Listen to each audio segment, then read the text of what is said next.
Bienvenidos a un nuevo episodio de Caminos de Superación con LG. Recuerda suscribirte, darle a la campanita y compartir. Hoy estoy feliz y muy orgullosa de tener al lado mío a una gran persona que conozco de hace muchísimos años. Teníamos mucho tiempo que no nos encontrábamos y hoy la vida nos conectó de nuevo. Ella es Michelle Delgado, profesional en mercadotecnia, especialista en repostería, hace unos postres y culinarios muchos. O sea, tiene un talento por allí oculto para la cocina increíble. Hoy Michelle se encuentra con nosotros y nos va a contar su historia. Bienvenida, Michelle. Gracias Lourdes por la oportunidad y por la invitación. Bueno, teníamos de verdad bastante tiempo sin estar cerca, unos cuantos, 30 años más o menos. 30 años más o menos que no sabíamos. Sí, nos conocemos de toda la vida. Bueno, ¿qué te puedo decir de mí? Que ya conoces una gran parte de mi infancia, de dónde vengo, quién soy, cómo soy. En el momento en el que la vida nos separa, en la adolescencia, ya para ir a la universidad, me preparo en el área de mercadotecnia. Escojo el área de publicidad como especialización de mi carrera y me enamoro de la atención al cliente. Pienso que es la mejor publicidad que puede tener un negocio cuando tú atiendes bien un negocio y haces a las personas felices con tu producto, ¿no? Cosas de la vida, bueno, tuve que parar mi área, tuve que parar con mi carrera y bueno, dedicarme a sostener a mi mamá y mi casa y mi familia.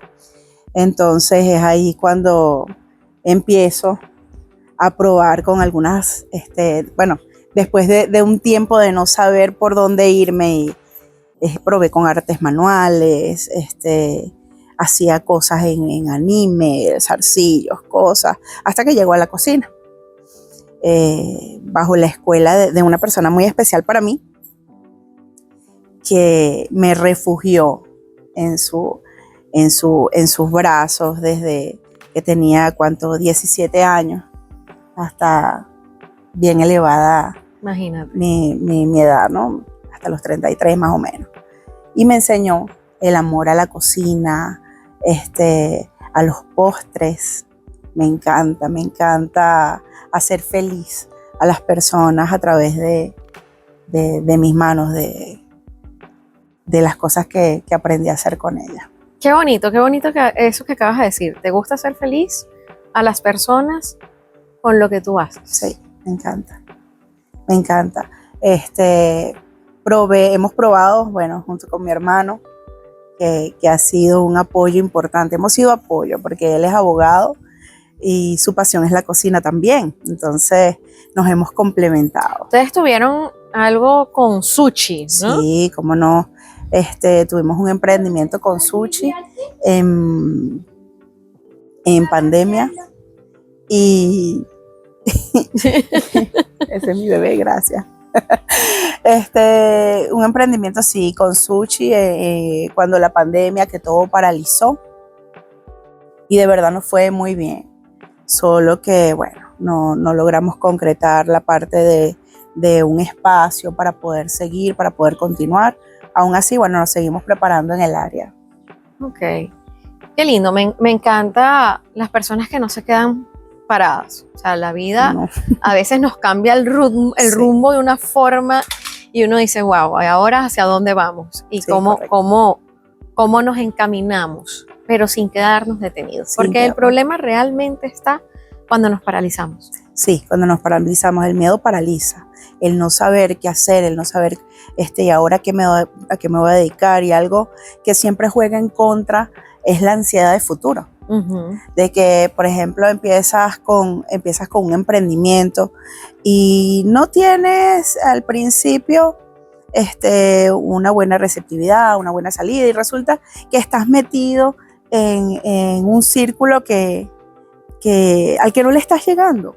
Y tienes que cambiar, tienes que siempre hacer cambios para poder llegar un poquito más allá. Claro, totalmente.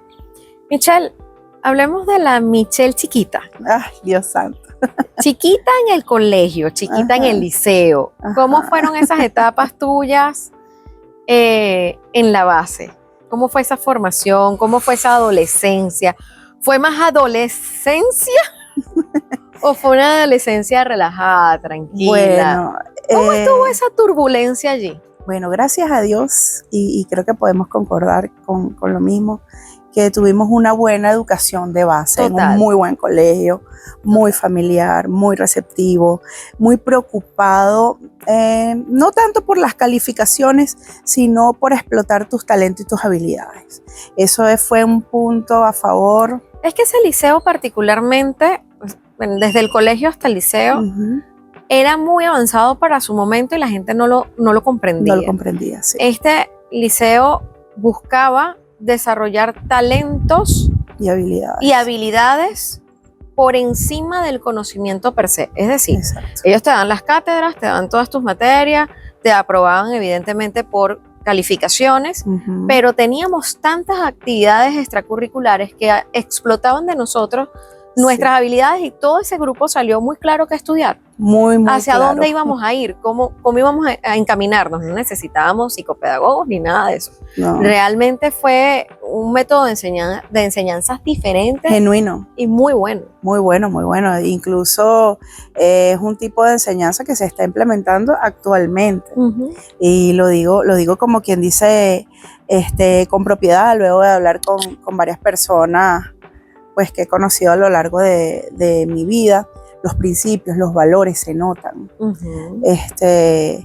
Y bueno, y hago el punto de referencia que eso se está implementando de un tiempo para acá, donde la diversidad de aprendizaje ha sido un poco más notoria, ¿no? Entonces ahora los colegios se enfocan más en enseñar habilidades y explotar todo eso que tienen los niños muy por encima de lo que signifique un programa educacional tradicional.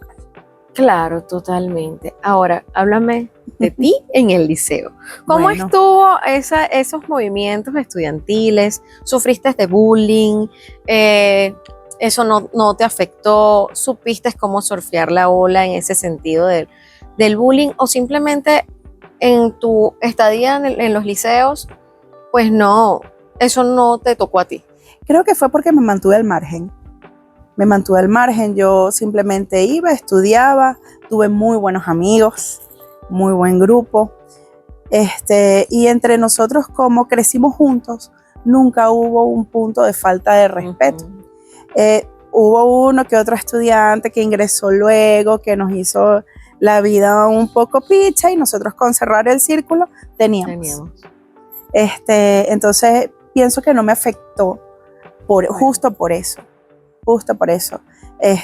La presión del momento era el CNU, el famoso CNU y la prueba de aptitud académica. Yo creo que eso... Ahí más de uno se desmayaba, le daba diarrea, dolor de estómago, vomitaban, era terrible. De todo, y resulta que bueno, que todo era un poco más de lo mismo. Yo creo que si nos hubiesen preparado de una manera más natural, no nos hubiesen metido el terror de la prueba. El terror de la prueba. Porque desde que pisabas el primer año te decían, te tienes que preparar para el CNU. Sí. El CNU no es para todo el mundo. Las notas se hacen de primero a cuarto año, y la presión era horrible. Y al fin de cuentas, no importa, me voy a un tecnológico y todo va a estar bien, voy a sobrevivir y luego veo qué hago más adelante, porque de verdad que salimos bastante jóvenes, graduados. Salimos muy niños. Sí, salimos muy chamos. No, graduados. Y que como veníamos particularmente hace poco, yo hablaba con mi cuñada, yo le decía, a mí me cuesta memorizarme líneas porque yo jamás estudié el caletre. Correcto. Yo me sé la historia, pero pregúntame la fecha. Correcto. Comienzo a registrar. Correcto. ¿Qué fecha fue? Porque nunca estudiamos al caletre. Jamás. Ni dentro de mi hogar, ni en lo particular, ni en el liceo. No, ni en el liceo. Yo recuerdo al profesor Álvaro Reyes, que en paz descanse, yo creo que todo el grupo de esa generación lo recuerda con mucho cariño. Con mucho amor, sí. Porque él nos daba artística, nos daba geografía, nos daba historia universal, y nada era al caletre. Nada. Todo era a base de interpretación. No había una prueba que nosotros dijéramos, bueno, pero es que teníamos que aprendernos al caletre X. No, nunca, nunca. Todo era a base de interpretación. Entonces, era muy complejo para nosotros aprendernos algo que uno dijera. Por eso es que uno sufría con química, física sí, y matemática. Eso sí, física y química, qué horrible. De hecho, luego me cambian, bueno, luego en quinto año, a mí me sacan del liceo. Me sacan de mi cuna de toda la vida y me mandan al Foso de los Lobos, al Codazzi. Santísima Trinidad. Esa gente estudiaba, bueno, y creo que todavía lo hacen, por guías. Era, no vamos a decirlo caletre, pero tenían un programa muy estricto con respecto a su contenido. Y ese contenido tenía que ser tal cual, ¿sabes? Para sus pruebas, para sus cosas. Y raspé horrible. Después de ser una niña, una muy buena estudiante durante toda la vida, con un promedio de 16, 17, llegué a raspar 5 materias en quinto año. Y fue horrible. Fue horrible. Fue horrible, claro, porque te genera trauma. Claro, ¿no? Y la presión de que ya saliendo, entonces me voy a dejar raspar 5 materias. Que después, bueno, los profesores fueron muy buenos y no me dejaron llegar a reparación. Pero sí, fue un momento muy, muy rudo. Claro. Muy rudo. La diferencia de enseñanza fue muy ruda de asimilar. Sí, yo hace poco hablaba con una persona y me decía, no, bueno, pero es que la mejor educación es tal cosa. Y digo, mira, depende de lo que tú busques. Porque al final del día los libros están allí, la información está allí. El tema es que si tú te haces algo que es al caletre, realmente te va a servir para la vida. Sí. Realmente eso te va a funcionar para solucionar problemas más adelante. Realmente lo vas a aplicar, porque lo único que funciona, y en eso he coincidido con cualquier cantidad de profesionales, es que lo único que te sirve de la matemática que te dan es la regla de 3. Sí, del resto, usted no ve eso más nunca en la vida. Pero cuando te enseñan de estadística, sí te funciona. Sí. Cuando te enseñan la base de la contabilidad, sí te funciona. Entonces, ahí con el tema educativo, a mí me gusta mucho porque nuestros chamos tienen, más allá de deficiencia, creo que un problema de atención, que no es que tienen problemas de atención, no tienen ninguna condición. Es que tienen tantas distracciones que si el maestro no está preparado o el profesor no está preparado para rescatarlo, para tomarlos y colocarle límites dentro de los salones y enseñarlos a interpretar. Tengo muchas amigas con hijos que están en edad de adolescentes y no interpretan, caletrean. Y con eso no van a resolver ni un solo problema en su vida. Es totalmente Y llegan a las empresas y ahí entiendo cuando dicen, es que por eso es que lloran. Yo hoy entiendo a los que pasaron por mis manos en compañías, en empresas, porque se frustraban y lloraban. Claro, porque no está en el libro que tienen en la cabeza y no saben cómo solucionar. Sí, no despertaron esa capacidad analítica. No entienden cómo hacer una comprensión. Y entonces de paso tenemos esto que tampoco ayuda mucho. No. Entonces, está chévere la inteligencia artificial, está buenísimo. Pero usted es el que le da el contenido a la inteligencia artificial para que ella pueda desarrollar lo que usted requiere. Entonces, si usted no tiene nada acá, sin un caletre, pues ella va a entregarle lo que usted tiene en su cerebro. Ella no le va a hacer el milagro. Totalmente. O sea, yo estoy de acuerdo con que la herramienta funciona y estoy de acuerdo con que se pueda utilizar para estudiar y trabajar. Sí, por supuesto. Pero tienes que tener contenido programático en tu cabecita para eso. Para eso, claro. Para poder sacar lo mejor de... ¿Cómo fue la vida de Michelle a lo interno, fuera de las áreas del liceo? Porque no he hablado del tema amoroso, liceo. Ay, no, por favor. Por favor, no. Ay, pero ¿por qué? Si el amor adolescente es el más lindo de todos, sí, y el más traumático. Y el más cruel. Y el más cruel. Tú sientes que te vas a morir. Sí, tú sientes que te vas a morir, así de sencillo. Que no hay más vida después de. Sí. Y tú dices, de verdad. Hoy en día tú dices, ay, qué pendeja fui. Esa es la verdad. Total. Bueno, siempre me mantuve muy, como te dije, muy al límite de todo y me guardaba para mí muchas cosas. De hecho, estuve enamorada toda la vida de una persona en el colegio y en el liceo y todo, y nunca le dije nada, y mi actitud era, bueno, normal, me saludas, te saludo. Pero antes no era ¿cuál es la diferencia ahorita? Ahorita, mira, yo te digo lo que siento, y aquí estoy, o sea, y vamos a ver qué hacemos con eso. Antes no, antes uno decir lo que sentía, por favor. No, la gente te tenía que adivinar por encima. Y bueno, eso pasó conmigo. Yo nunca abrí la boca, yo nunca dije nada. O sea, tú sufriste todo el liceo. No lo sufrí. Yo me acostumbré Ay, no. por lo menos a tenerlo cerca como amigo. Y para mí eso era suficiente. Es que tampoco me iban a dejar tener novia. Entonces, Ese era el otro tema. Entonces, ¿para qué íbamos a agotar los recursos? De vez en cuando se venía conmigo y mi papá lo dejaba cerca de su casa y todo aquello. Y yo era así como que, adiós, nos vemos mañana. Por dentro. Por dentro. Pero no, hasta ahí, ¿no? Hasta ahí. ¿Y qué pasa ahí? ¿No? Es mi amigo de toda la vida, de preescolar nos conocemos. Es mi hermano. Es mi hermano del alma, Dios santo querido. No, sí. Muy linda persona. Muy linda persona. Sí. Sí, bueno, los años pasaron y nada, eso quedó ahí.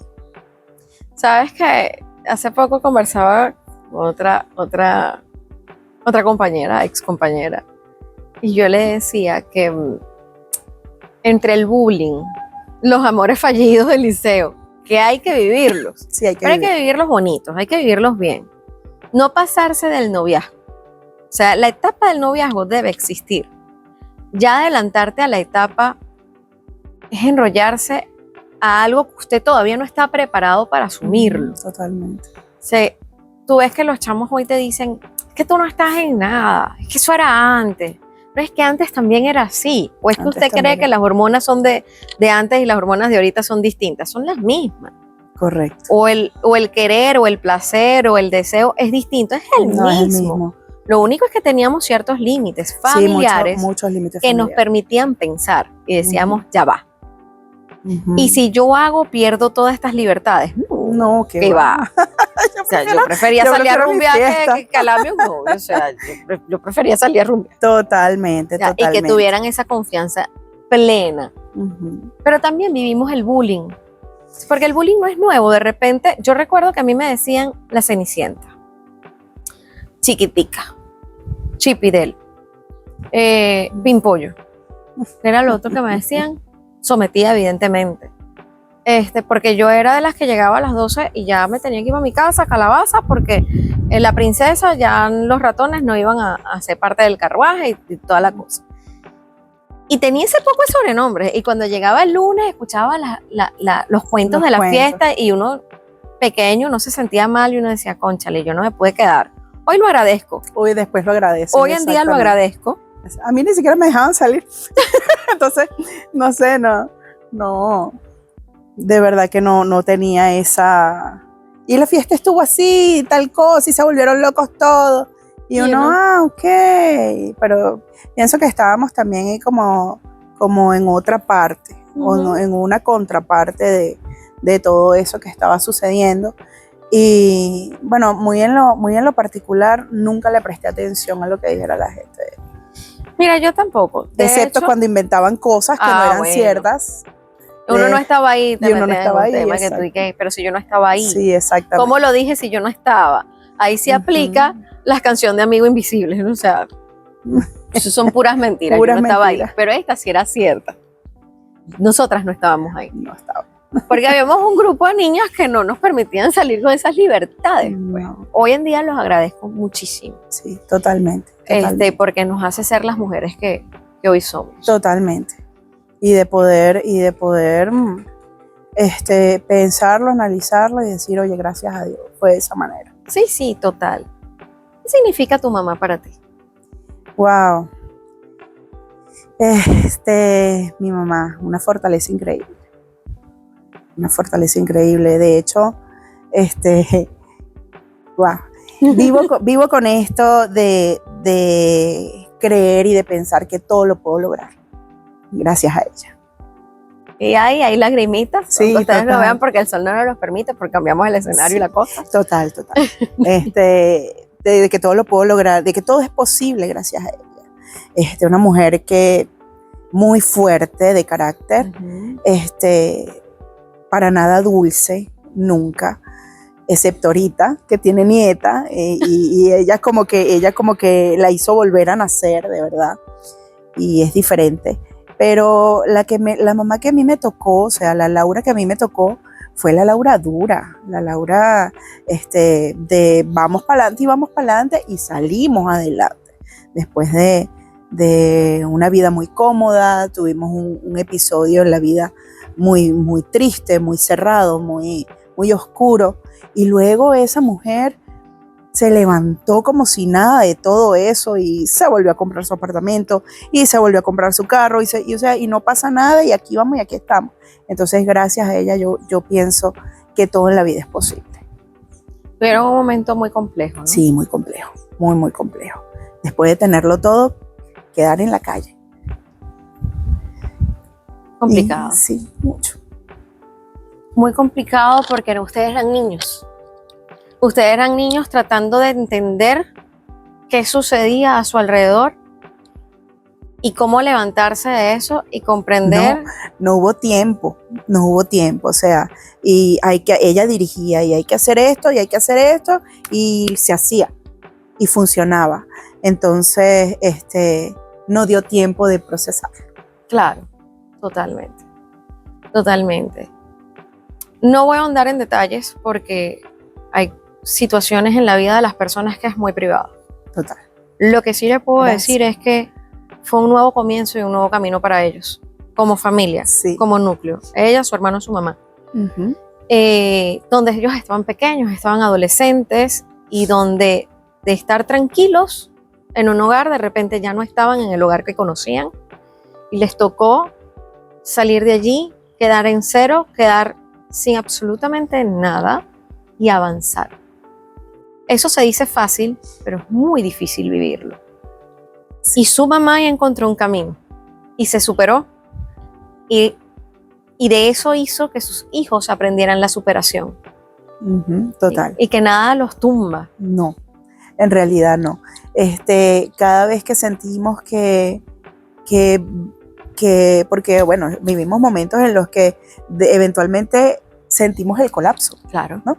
Y entonces no te puedes desesperar, no puedes empezar a dar patadas de ahogado, tienes que tranquilizarte, pensar y actuar para poder sobrellevar las situaciones.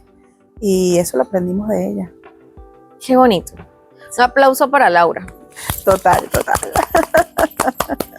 Y en el buen sentido, porque es bonito cuando las mamás no se autodestruyen y no generan rencor en sus hijos, sino la fortaleza y la capacidad para avanzar. Y eso hay que aplaudirlo de pie. Sí, totalmente. De verdad. Totalmente. Luego te casaste. Bueno, eso, Dios mío, qué historia. Eso es una historia que yo siempre digo que algún día haré un libro, se lo venderé a Netflix y tendremos varias temporadas de eso. Tuve en realidad un solo noviazgo muy largo, 16 años de noviazgo. Wow. Estaba completamente enamorada y de la noche a la mañana eso se acabó. Una vez más estaba en una seguridad que no existía y cuando todo eso se acaba vuelvo a quedar en el aire. Y me toca salir adelante con todo, porque todo lo que conocía simplemente desapareció. Claro. Y bueno, luego quedó por allí mi mejor amigo, mi socio. Y no, yo no quiero nada con nadie, se llama Alba. Tiene 7 años y bueno, y hemos tenido un tiempo maravilloso criando a la niña. Qué bonito. Sí. Definitivamente ya pienso que el amor romántico es una opinión muy particular. El amor romántico no existe, o es muy efímero, mejor dicho, es muy efímero, pero no es con lo que te acuestas y te levantas todos los días. Te puedo entender. El tema es que el amor tiene sus etapas. Entonces está el desenfreno porque conoces a alguien y hay una etapa de enamoramiento que puede durar más o menos, pero luego viene la frase de la que hoy hablamos, de la elección diaria. Tú eliges estar con esa persona todos los días y te recuerda qué fue lo que te conectó a ella. Cuando uno escucha parejas que dicen, pero es que ya no nos entendemos porque uno de los dos o los dos se desconectaron. Sí. Y entonces ahí ya lo que empiezan las mentiras, los engaños, y ahí es cuando uno dice, sea honesto y sincero, o seamos honestos y sinceros, o sea yo la honesta y sincera, y antes de llegar a esas etapas donde se hace mucho daño, vamos a hablar claro. Hablemos claro y dejemos todo a un lado, porque ya no te quiero elegir, porque ya no quiero estar, porque ya no deseo estar allí. Y dejar que las cosas pasen a otro lugar y que las personas avancen totalmente en plenitud y en tranquilidad, porque al final cuando uno se va, todos, tanto la otra persona como tú, sufren, lloran, les pasa lo que tenga que pasar, todos reaccionamos de una forma distinta, pero tienes que sanar para poder avanzar. Y una vez que tú sanas, tú dices, hay heridas que quedan allí, que tienes que aprender a vivir con ellas, porque no se las puedes trasladar a la nueva persona que esté contigo.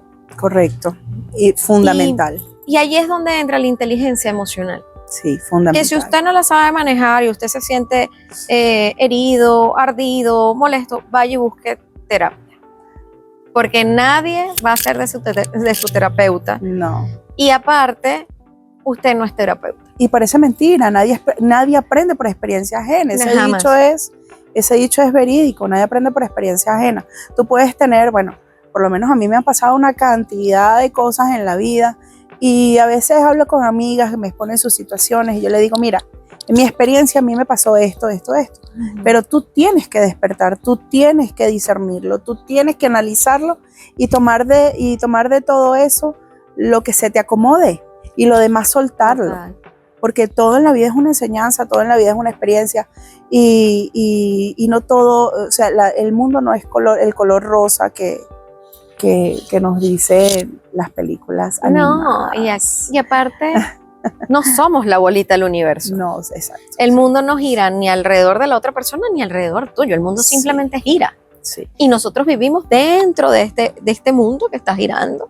Y de verdad te haces un favor. Sí. Te haces un favor cuando empiezas a entender que las cosas que suceden a tu alrededor no te definen. No eres tú, eso no te hace a ti. Bueno, de repente se juntaron los traumas de él y tus traumas.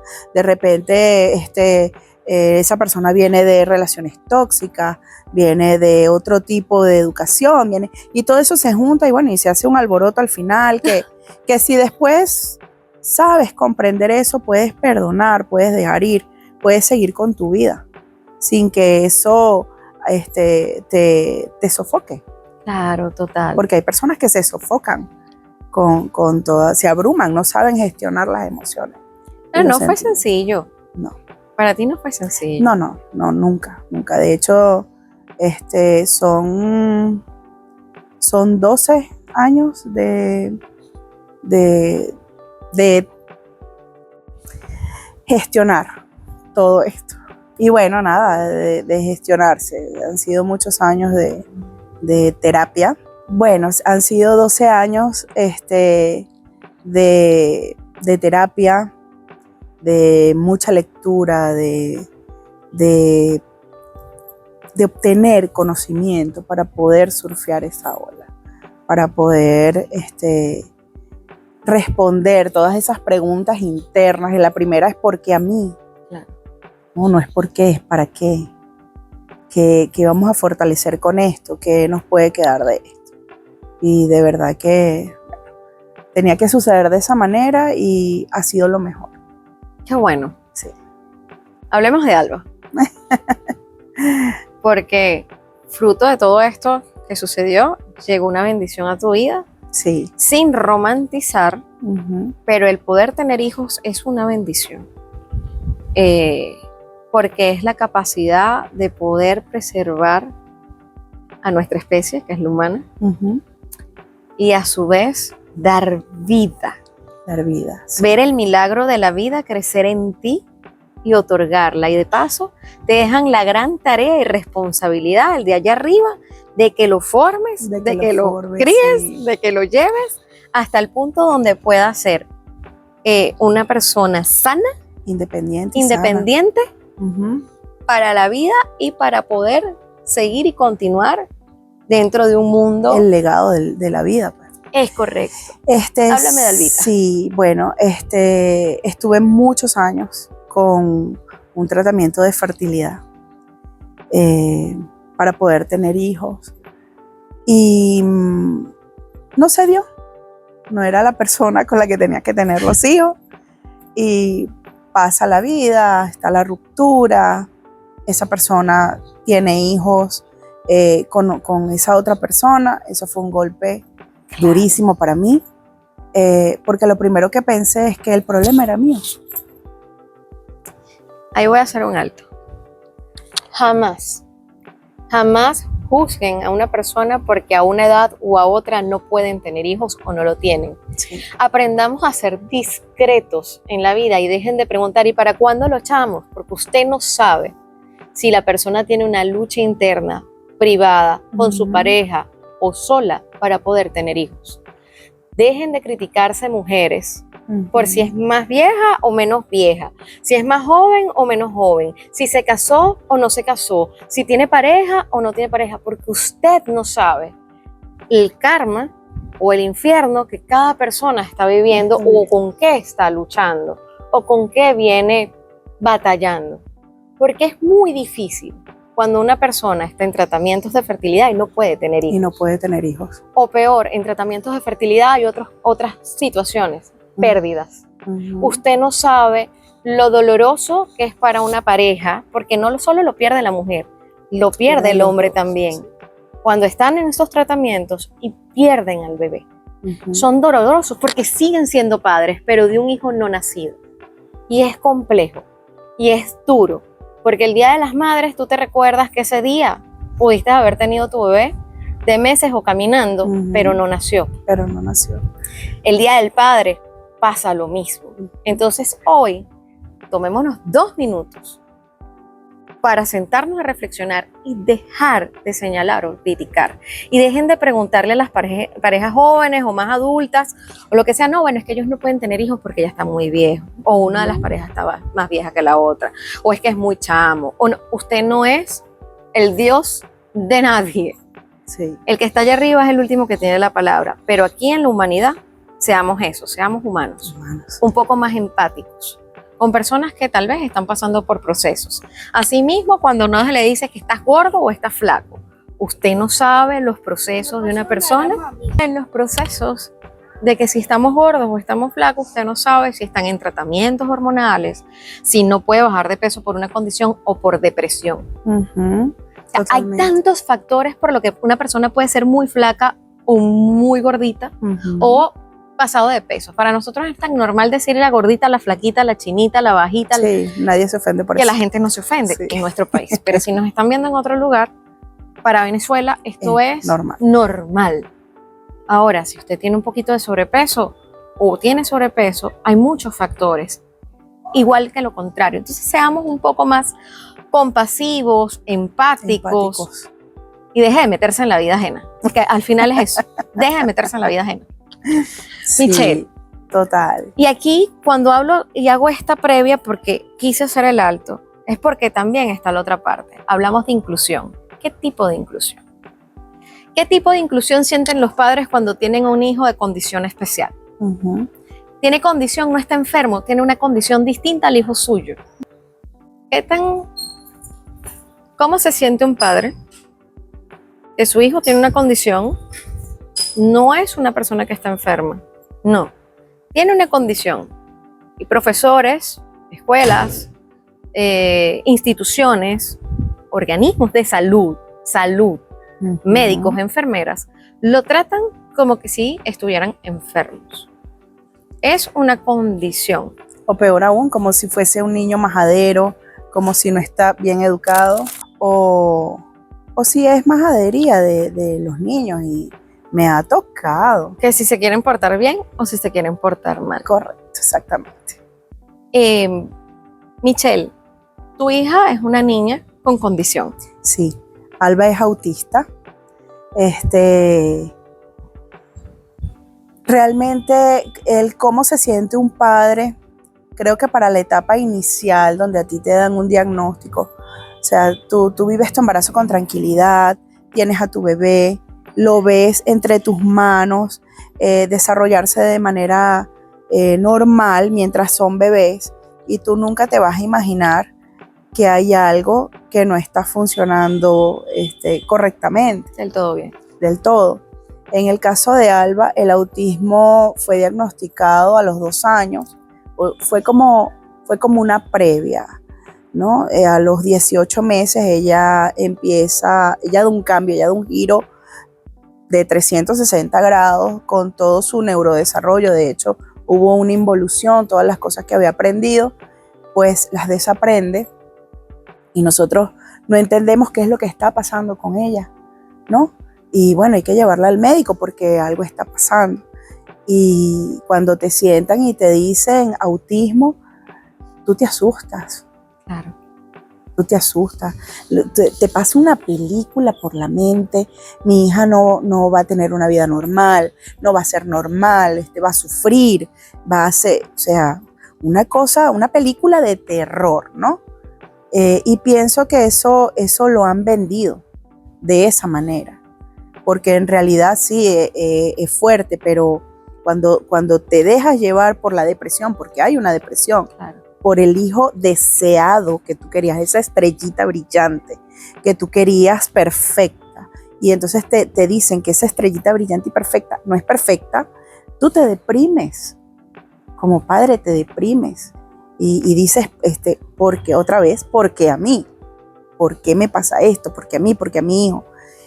Y luego, bueno, fui estudiando, fui leyendo, y sobre todo la fui observando, porque estuvimos en un momento donde ella, después de hablar, a los 10 meses, ella no habla, ella queda muda por un buen tiempo, qué difícil, ¿no? Muy difícil, porque tú dices, bueno, quedó muda, ¿no? Y resulta que no, que bueno, que es parte de todo su proceso. En el caso de ella, fue a raíz de una vacunación. Fue una intoxicación por metales pesados. Dios santo. Sí. Todos nos dicen, o sea, siempre te dicen, este es el cartel de las vacunas y hay que colocárselas, y tú vas y se las colocas todas en un día. Y resulta que cuando son muchas, tienes que parar. Claro. Si tu hijo acaba de pasar por una infección, sobre todo intestinal, ella acababa de pasar por gastroenteritis, acaba de tomar antibióticos, y yo no sabía nada de esto, la llevé a vacunar y le pusieron 4 o 5 vacunas el mismo día, y resulta que son de alta toxicidad, alto contenido en metales pesados, y eso es lo que genera esa involución en su neurodesarrollo. Ella deja de hablar, deja de hacer contacto visual, pierde la sonrisa. Una niña tan reilona pierde la sonrisa. Algo grave está pasando. Claro. ¿Ves? Empezamos, bueno, ahí empieza la travesía, esa es la palabra, no la encontraba, la travesía. Vamos al pediatra, del pediatra al neurólogo, del neurólogo al psicólogo, del psicólogo al terapista, del terapista al otro terapista, del lenguaje, el ocupacional, a todo hay que revisarlo, ¿no? Claro. Y resulta que, para nuestra fortuna, nosotros paramos con el tema de las vacunas. Escuchamos al pediatra, no hubo negación del diagnóstico, porque ya nos habíamos dado cuenta, claro, que algo estaba pasando, ¿no? Y sí hubo depresión, pero muy corta, muy breve, porque cuando te dan un diagnóstico de este tipo, claro, no puedes darte el lujo ni el permiso de deprimirte, ni de verlos con lástima, ni de verlos como que ahí se acaba el mundo. No, ahí empieza un nuevo mundo, porque esto es un mundo muy diferente. Esto simplemente es que su cerebro procesa todo el movimiento del mundo de una manera diferente y tú tienes como padre que descubrir cómo funciona. ¿Cómo lo procesa? Cómo lo procesa, cómo lo funciona y cómo puedes ayudarlo. Es mi experiencia. Yo siempre escucho a los médicos, siempre leo, siempre escucho al terapista, siempre todo, pero yo también observo a mi hija. Creo que ese es el mejor aprendizaje. Sí.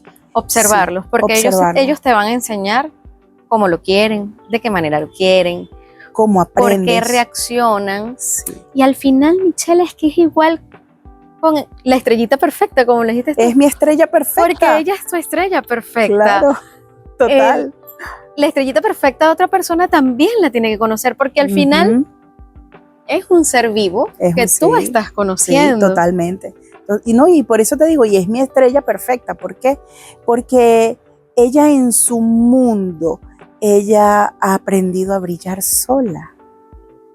Es una niña muy despierta, es una niña que conversa mucho. Sí, evidentemente no le gusta mucho la cercanía, pero tampoco la rechaza. No la rechaza con agresividad. No. Permite acercarse poco. Hay otros niños que no lo permiten. Pero sabes que para eso ha sido fundamental tanto cuidarle la alimentación como las terapias a nivel sensorial. Porque el autismo no es solamente que el cerebro dañado y ya, no. O sea, puede ser la parte sensorial, puede ser el lenguaje, puede ser con una ausencia de sí, pero en su ausencia, o sea, cuando ella se monta en su mundo, ella está observando todo, cómo está pasando. Y tiene una capacidad increíble, graduar la alimentación, que tengan sus suplementos y la atención adecuada con sus terapias ocupacional, con su terapia de lenguaje, el psicopedagogo, el psicólogo, todo el abordaje es muy importante. Claro. Y al soltar eso, de verdad que se ve reflejado en el niño, se ve. Sabes que yo creo que al final del día lo que nos asusta es lo que no conocemos. Totalmente. Esa depresión, esa angustia, es porque no entendemos. Como no entendemos y es algo nuevo, nos paraliza. Y ese momento de parálisis es el que te permite reflexionar y decir, ya va, es mi hijo y yo le voy a dar la mejor vida posible. Dejo de salir corriendo. Ahora le dicen, tiene autismo con Asperger. Sí. Y manejan la terminología junta. Sí, bueno, en realidad el término de Asperger desapareció o dejó de utilizarse en el espacio de psicología. Ahora se maneja como trastorno de espectro autista. Y esto es porque puedes reflejar todos, algunos o muy pocos aspectos o características propias del autismo, ¿no? Puede ser un niño sociable, pero como es el caso de mi hija, que no es lo común, que sea una niña sociable, pero con un trastorno del lenguaje y hipotonicidad, ella se golpea y pues no siente. Tiene poca, su tacto es muy bajo. O puede ser a nivel sensorial que tenga algún tipo de trastorno. Necesita que la aprieten para ella regularse y esas cosas. Mientras que hay otros niños que no, que traen, como quien dice, el combo completo, que sería el trastorno del lenguaje, una irritabilidad auditiva sí, eso que no soportan los ruidos. Y todo eso va a depender, pues, de qué áreas tenga comprometida. Por eso se le dice espectro, porque no todos tienen todos los componentes. Claro, totalmente. Michelle, fíjate que me llama sumamente la atención cuando indicas que todo esto se origina por la vacunación. Sí. En teoría, nuestro personal de salud Ujú. debería saber que ese tipo de vacunas no se pueden colocar todas juntas y menos si vienen de una patología anterior. Es decir, ¿dónde está el personal de salud calificado de nuestro país que es capaz de alterar y modificar El esquema de vacunación. el esquema? Ujú. Y por el otro lado, ¿dónde está? No hicieron la entrevista, no preguntaron, mira, estuvo enferma días antes, consumió, estuvo tomando algún tipo de medicamentos anteriormente. O sea, ¿dónde está la asesoría del personal de salud entendiendo que las vacunas pueden alterar el comportamiento y generarle una condición Ujú. a un niño que está sano? Porque eso es el control de niño sano. Entonces, ¿para qué nos exigen un control de niño sano si el organismo donde vamos no me está asesorando de forma correcta? Correcto. Y aquí no estoy atacando al personal de salud, sino que hay que tener personal calificado en todas las áreas. No, incluso creo que voy a salir a la defensa, porque todo este tema del autismo, todavía hay muchos misterios alrededor ¿no? De todo lo que significa el autismo. De hecho, todavía se estudian causas, porque ¿por qué le da eso a mi hijo sano? Claro. ¿No? Y el que no lo vacunó, pero nació así, ¿no? Bueno, tuvo una predisposición. Lo leí, por cierto, ayer, que nace un niño con autismo porque tuvo sufrimiento fetal para nacer. Tuvo una alteración en su sistema nervioso.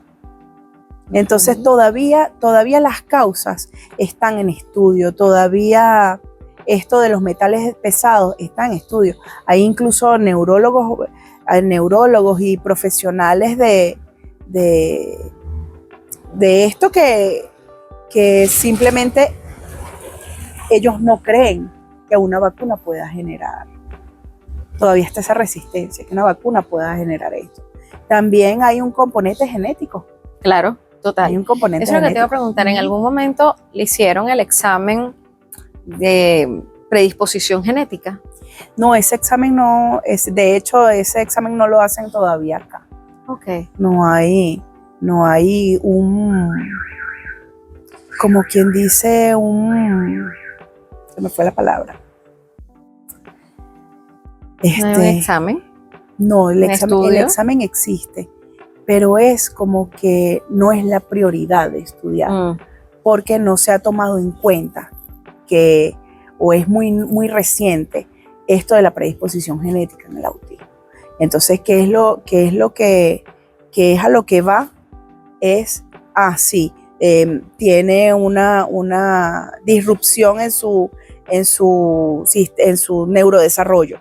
Ok, esto lo llamamos autismo, ¿no? Ajá, pero ya va, espérate. ¿Pero por qué? ¿De dónde? ¿Ves? Entonces, todas estas cosas todavía se están gestionando. ¿Quiénes son los que a través de la lectura y a través del engranaje de toda la información, los que podemos en esta etapa hacer una conexión? Los padres. Totalmente. Los padres. ¿A raíz de cuándo? O sea, mi hija nació normal, perfecta, traía todos sus hitos del desarrollo a tiempo, y de repente recibe todas las vacunas y a la semana mi hija cambia. Fue la vacuna, no hay otra. Y luego, bueno, empezamos a estudiar. Resulta que la vacuna de sarampión, rubiola y parótida, que es la SRP, tiene un alto contenido en metales pesados. Y cuando tienes una microbiota intestinal o un débil y vienes pasando por un proceso infeccioso y estás recibiendo antibióticos que te afectan tu flora intestinal, o sea, todo se comunica, porque a fin de cuentas el autismo es cerebro, estómago.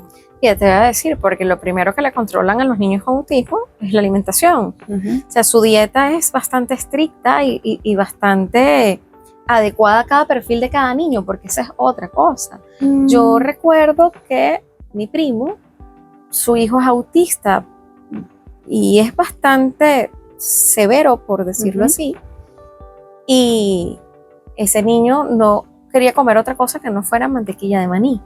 Claro, No porque había ellos tienen manera. selectividad alimentaria.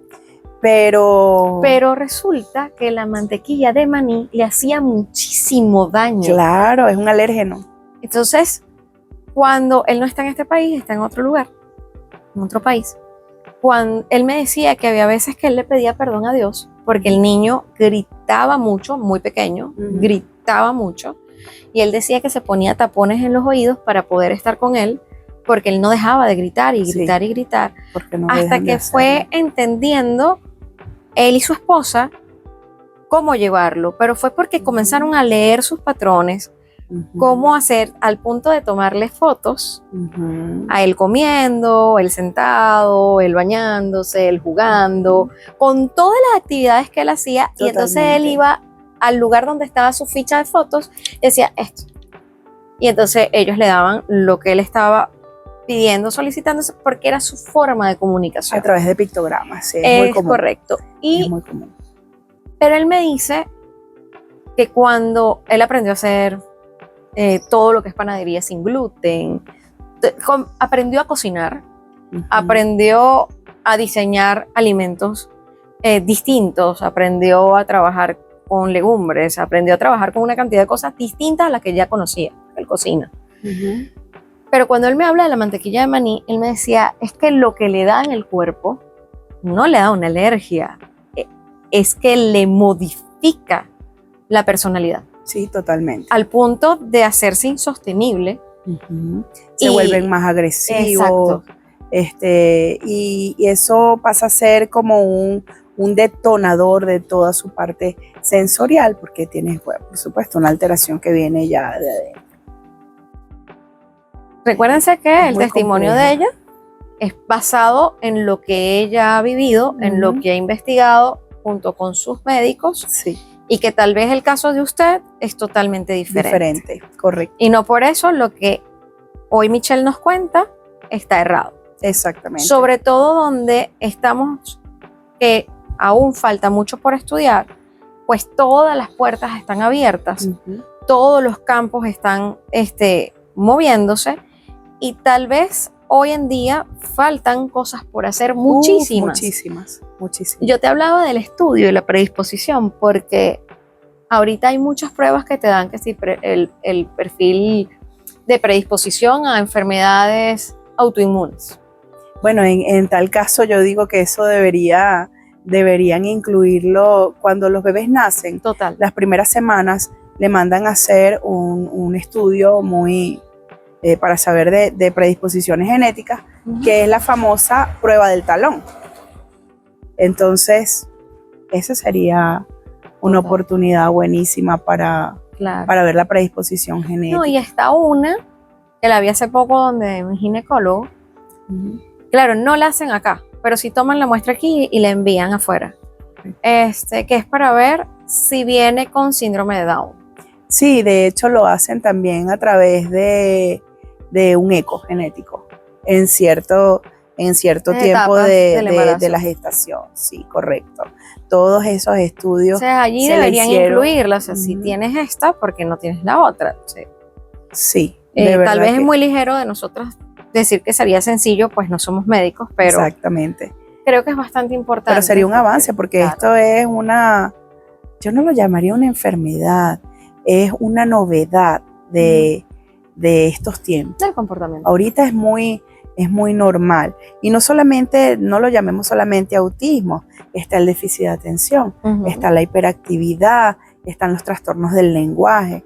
O sea, hay otros tipos de alteraciones en el neurodesarrollo que pudiera, como dices tú, a la ligereza de lo que uno pueda pensar, que estamos viviendo tiempos donde todo está tan avanzado que por qué no hacer un estudio para prevenir todo eso, o por lo menos para tomar esa información a tiempo. Totalmente. Aunque yo siento que a mí esa información me la dieron a tiempo, porque fíjate que los primeros síntomas se ven a los 18 meses. Luego, qué casualidad de este panel de vacunas que les toca, ¿no? Por algo por algo salen a la luz.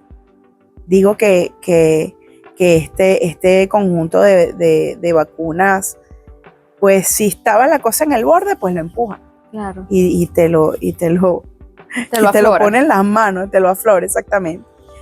Pero el tiempo de abordaje para una respuesta positiva de los niños al tratamiento o a todo ese abordaje que se le hace es hasta los 7 años. Y yo siento que lo hicimos en un buen momento. Claro. Eso fue inmediato. Estaba ella cumpliendo los 2 años y ya estaba en un programa de lenguaje, ya estaba en ocupacional, ya estaba viendo a todos sus especialistas. Lo primero que te mandan a hacer es un panel de alergias alimentarias, porque al principio se asociaba con algún tipo de alergia alimentaria, al gluten, a los cítricos, a todo esto. Gracias a Dios, en el caso de Alba, no tiene que ver con alergias alimentarias. Qué bueno. No tiene que ver con alergias alimentarias, pero sí el procesamiento de muchos alimentos, los químicos, los conservantes, sí hacen una diferencia notable. Nosotros le hemos retirado una cantidad de alimentos y vamos probando a ver cómo se comporta con este alimento, a ver cómo se comporta con esto, y ya más o menos tenemos un esquema de qué puede consumir y qué no puede consumir, o qué puede consumir y en qué grado, en qué frecuencia, porque están estos famosos jugos de potecito que uno no te hace daño, pero una loncherita de una semana con ese jugo, al final de la semana tengo una niña que no es mía. Claro. Insoportable totalmente. El nivel de azúcar. El nivel de químicos. Muy alto, obviamente. Y el procesamiento y todo eso, entonces los ultraprocesados. Entonces, bueno, controlando un poco todo eso y equilibrando la alimentación, a nosotros nos ha funcionado de maravilla. Qué bueno, qué bueno. Entonces, seguimos, mira, conectados en que a veces no se avanza más rápido porque los padres entran en negación. Mi hijo no tiene eso. Y el médico te está dando las señales, el niño te está dando las señales y tú dices, mi hijo no tiene eso, mi hijo es total y perfectamente sano. Es que es sano, pero tiene una condición. Claro. Y te lo digo también por el déficit de atención. Antes no estaba diagnosticado y te acuerdas que con nosotros estudiaron varios niños que hoy sabemos que tenían déficit de atención y eran los que más sufrían de bullying, la verdad, pobrecitos. Exactamente. Y hace poco fue que hicimos, que estuvimos hablando de esto y fue como que, wow, ¿te acuerdas de aquella persona? Y te acuerdas de, bueno, esto era aquello, esto era lo otro. Pudimos identificar cosas. Sí. Yo tengo una persona muy cercana que tiene déficit de atención, pero el tema está cuando los padres se niegan a verlo. ¿Por qué te niegas a verlo cuando puedes darle solución a otras cosas y entender a esta persona sin juzgarla por sus acciones? Porque a veces estamos señalando a la gente y no entendemos que, bueno, es que tienen déficit de atención y ajá, ¿qué hacemos? Se le olvidan las cosas. Bueno, y esa es la parte más chévere, que se le olvidan las cosas. Que se le olvidan las cosas. El tema está cuando están o trabajando, que ya estén adultos y estén trabajando, o en la escuela y no prestan atención, o en una universidad y se quedan dormidos, o porque les deja de importar algo muy rápido, más rápido que el resto. Bueno, pero fíjate que para eso hay terapia, alimentos, porque también deriva de una sensibilidad alimentaria. Total. Y hay maneras de sobrellevar eso, lejos de obligar, porque van a haber cosas en la vida que vamos a hablar a nivel escolar, van a haber materias en el colegio que se le van a hacer mucho más complejas que otras. Entonces, ¿por qué obligarlo a ser excelente en eso que le cuesta tanto? Y no enfocarlo hacia eso que le causa sensación, porque un déficit de atención nunca va a estar dirigido a algo que les interese. Exacto. Entonces, cuando se apasionan en algo, no hay manera de despegarlos de allí. No. Es increíble. Es increíble. No hay forma. Y duermen y se levantan pensando en eso. Y se hacen mejor cada día. Pero también les genera estrés. Entonces, esas personas hay que trabajarlas a nivel de terapia para que puedan gestionar su tiempo de descanso y de trabajo o de estudio o de lo que venga acompañado para que no les genere estrés, un estrés que los asfixie Sí, y los enferme de verdad, los enfermos. les genere enfermedades físicas reales.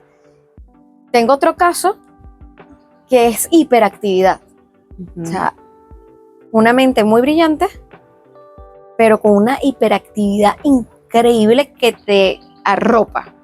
Que tú dices, con un niño así. wow, pero Conozco un es niño una así. mente brillante. Entonces creen que como es demasiado inteligente, la gente no lo entiende. No, usted no lo entiende porque no ha visto que hay hiperactividad y aparte entonces tiene grados de inteligencia que sobrepasan la normalidad o de lo que creen los médicos que es la normalidad. De lo que creen los médicos. Y entonces que es la está por normalidad, encima del coeficiente intelectual y tratar de comprender estas mentes es bien complejo. Es bien complejo. Para el que tiene el promedio normal. Y fíjate que no todos los maestros están prestos a atender este tipo de casos. Pero sabes que yo creo que no es que están prestos o no, es que no tienen ni la formación ni No el tienen la conocimiento para Sí, poderlos abordar. De hecho, no hace mucho hablando con una persona que está en el área de educación, me dijo, pero es que nosotros vemos de estos trastornos, en un semestre vemos una materia. Y yo, ¿qué? Infartada, con razón, cuando, o sea, porque se gradúan, por ejemplo, en educación inicial, pero si no agarraste, si no tomaste la especialización de educación especial, entonces no es que no lo vas a manejar, pero vas a tener un vacío de conocimiento muy grande. Total. Y ahorita lo común en un porcentaje muy alto de escolaridad son niños que aprenden de una manera diferente. Total. Bien sea por un trastorno de neurodesarrollo, bien sea por capacidades, bien sea por como lo quieras llamar, pero todos los cerebros son diferentes. Los invito a la inclusión real, que es entender cada una de estas condiciones y hacerlo parte de nuestra sociedad. Sí. A los restaurantes que coloquen rampas para las personas que tienen problemas de parálisis, que no solamente están en silla de ruedas, sino también en muletas o con otro tipo de condiciones. La inclusión va más allá de lo que nos han hecho o creer ver. No es eso, está equivocado. La inclusión es de verdad tomar a estos niños y hacerlos parte de nuestra sociedad, porque lo son. Porque lo son, exacto. Hacerle la vida mucho más plena y sencilla, mucho más agradable y hacerte verles a ellos la vida de colores y no una vida increíble. No hacerlos ver raros. Exacto. Cuando en realidad ellos están viviendo la misma vida que vivimos tú y yo. Es así. Ahora sí haciéndose un cambio radical en el tema. Sí, total. Hablemos un poquito, porque ya estamos por culminar, y no es porque es menos importante, sino porque hubo un tema que nos emocionó, que es lindo y que es parte de nuestra sociedad, que es el autismo. Pero hablemos de tu hermano. ¿Qué significa ese hombre en tu vida? Wow. Ese hombre en mi vida. ¿Qué te puedo decir? Él es mi apoyo total para todo. Que crecimos siendo uno. Y aprendimos a hacer ese espalda con espalda, ¿no? Para protegernos y para cuidarnos, para salir adelante y para todo. Mi hermano es un pilar fundamental en mi vida. Qué fundamental. Qué lindo. De verdad que sí. De hecho, la mayoría de los negocios, cuando hacemos negocios, los hacemos juntos y siempre tenemos algo que ver. O él me comenta sus sueños y yo le digo, mira, vamos a manejarlo de esta manera. Igual pasa cuando es mi... Tiene sueñito, amor. Igual pasa de mi lado cuando se me mete algo en la cabeza y él me dice, bueno, podemos hacerlo funcionar.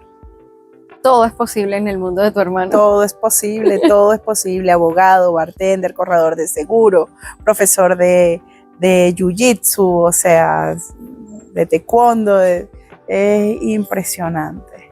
Me encanta, espero tenerlo pronto por aquí, se anime, no le dé miedo a la cámara. Chef.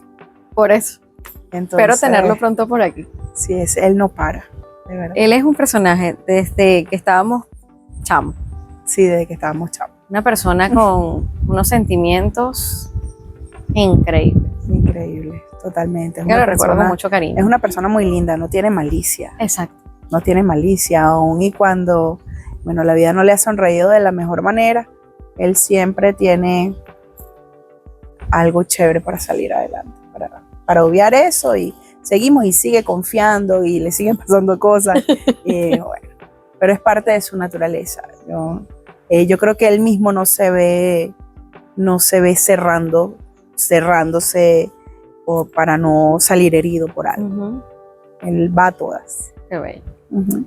Yo estoy súper feliz. Gracias. Orgullosa de ti. Gracias, amiga. De tus logros. ¿Tu corazón cómo está hoy? Feliz, contento. Está tranquilo. Tranquilo, tranquilo. La paz es, si tienes paz en tu corazón, a ti no te falta nada. Todo lo demás va y viene, pero la paz en tu corazón es primordial.